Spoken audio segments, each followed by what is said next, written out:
Hisba aikin Allah mu dai ba abin da za mu ce ma rundunar 'yan Hisba ta jihar Kano sai dai mu yi mata godiya da kuma fatan alkhairi. Saboda ta fara kama kaskantattun mutanen nan mutanen banza masu bata mana suna a wannan manhaja ta TikTok. Domin wayannan mutanen musamman masu ikirarin cewa 'yan lesbian ne ko 'yan maɗigo da 'yan daudu. Idan ka ɗauki alhamdulillahi yanzu TikTok an ɗan kwana biyu shiru alhamdulillahi tunda aka kama wannan Murja Ibrahim Kunya.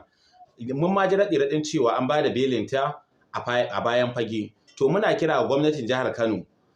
da cewa bai kamata a ce a kyale wannan abu saka ba domin saboda idan Hisba na kama mutane ana zagayewa ta bayan fage ana ba da belin su ga lokacin da aka sa ranar da za a yi shari'a aka zo aka yi ta bayan fage aka saki mutane to gaskiya wannan ba daidai bane mu a iya fahimtar mu ya kamata a rika garan bawul yadda Hisba ke aikin ta to bai kamata a ce gwamnati tana tsoma bakinta cikin al'amarin Hisba ba saboda ita Hisba wata hukuma ce ta daban son muke idan ta gama da wayannan mutanen banzan masu bata mana suna a TikTok domin wayannan mutanen suke bada mana suna a TikTok mutum da kimar shi da mutuncin shi yana wayar da kan mutane akan wasu abubuwa da ya fara TikTok sai kaga mutane da dama ana gudun shi saboda ya fara TikTok yanzu idan kuka dauka mu son muke duk wayannan yan daudin mutanen banzan nan duk aka kama su a kai su gidan yara a garkame wallahi ban ba duk wayannan masu shidancin nan a kama su a kai su gidan yara a garkame su a ladabtar da su a koya musu karatun alkur'ani sai sun haddace shi in dan daudu ne kamata ya kullun a sa su sai sun sauke tirela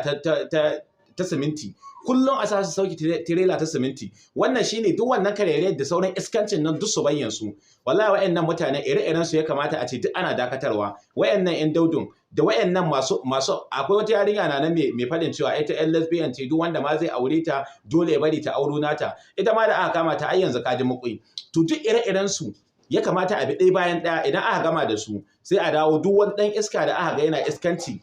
ko zagi mutum ke yi a bi shi ɗaya bayan ɗaya a kama saboda wannan bai da wani muhimmanci a rayuwarka shin wai menene amfanin rayuwarka ya kasance kai yawan followers za su ja ka rika wasu abubuwan da basu dace ba kai da kaga ka hanga kana da followers 100,000 ko sama da haka ko miliyan 1 kawai ka ci gaba da yin iskanci kenan ka rika batsa ka rika wasu abubuwa makin ka yi amfani da wannan dama taka ka yada alkhairi wai sai ka yi amfani da wannan dama taka ka yada sharri to ire-iren wayannan yan daudon akwai wani dan daudon na nan mai tsallakowa daga Nijar kamata yayi shi ma idan ya shigo a dan hora shi ta wace hanya saboda idan ya koma Nijar mu kyala ka je shi sai idan ya dawo Kano ne za ka ga ya dan dauko yan wayar shi ban sani ba ko kila ganin su babu network ne sai ya dawo nan jihar Kano sai ka ga ya dauko yan kyamarar shi ya laka yana ta wasu zage-zage to ire-iren su saboda ya san idan yayi can wurin wannan sojan yanzu yana iya hora shi da ya san da yayi wani abin da bai dace ba wallahi yanzu cani na iya hora shi saboda su sojojin nan na Nijar ka san ba wasa ke gare su ba shugaban kasar su ba wasa ke gare shi ba to sai ya dawo nan Najeriya sai ya dawo jihar Kano za ka ga ya dan kawai kyamara ya dauko hoton wannan yana zage-zage to shi ma kamata ya a kamo shi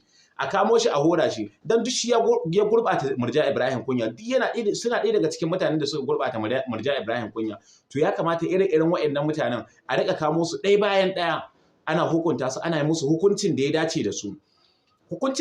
su za a yi musu ba mu ce a kai su a ci gaba da ajiye su ba a'a idan an kai su a ci gaba da koya musu karatun alkur'ani da hadisan manzon Allah sallallahu alaihi wasallam a ba su tarbiyya saboda rashin tarbiyya nake kawo wannan wallahi idan mutum na da tarbiyya ba zai yadda wani abin da ya san shashanci bane a social media duk wanda kaga yana shashanci a social media wallahi bai da tarbiyya dan idan mutum na tarbiyya bai wannan abubuwan da suke mutum ya zo ya kama da yare wai dan daudu ya zo ya kama iskanci yana abin nan duk ire-iren yan daudun nan son muke a bi su ɗaya bayan ɗaya a bi su duk inda suke a rika kamo su ɗaya bayan ɗaya ba ma hukumar Hisba ta Kano kaɗai ba kamata yayi a ce duk wata hukuma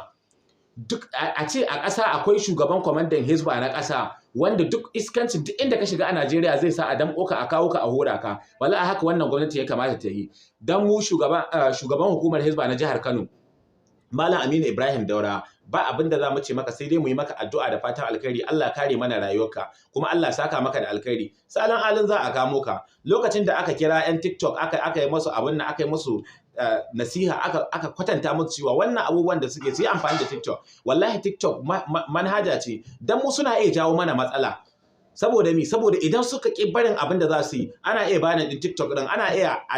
a sa doka a ce an hana TikTok a Najeriya. Kuma idan an hana TikTok a Najeriya, TikTok wuri ne na alkhairi, domin wuri ne inda za ka yi masana'antarka. To amma wasu mutanen su ne suka fito mana da wannan hanya ta gurɓata mana tarbiyya. Yanzu da an ce ma mutum wani na TikTok, shikenan an dauke shi mutumin banza, ba a san manufar da yake yada a TikTok ba. To mu wallahi alhamdulillah Malam Aminu Ibrahim Daura, Allah saka maka da alkhairi, kuma haka muke so. Kuma dan Allah duk wasu jihohi da aka nada hukumomin Hisba, kamata yayi, ko mu nan jihar Katsina da aka nada hukumar Hisba, idan mun yi wani abu, Malam Abu Ammar, ya kamata ka kira mu, duk abin da ya kamata a yi mana, mu mun san insha Allah za mu ɗauki gyara, kuma da an kwatanta mana so ɗaya za mu ɗauka insha Allah. Allah sa mu dace.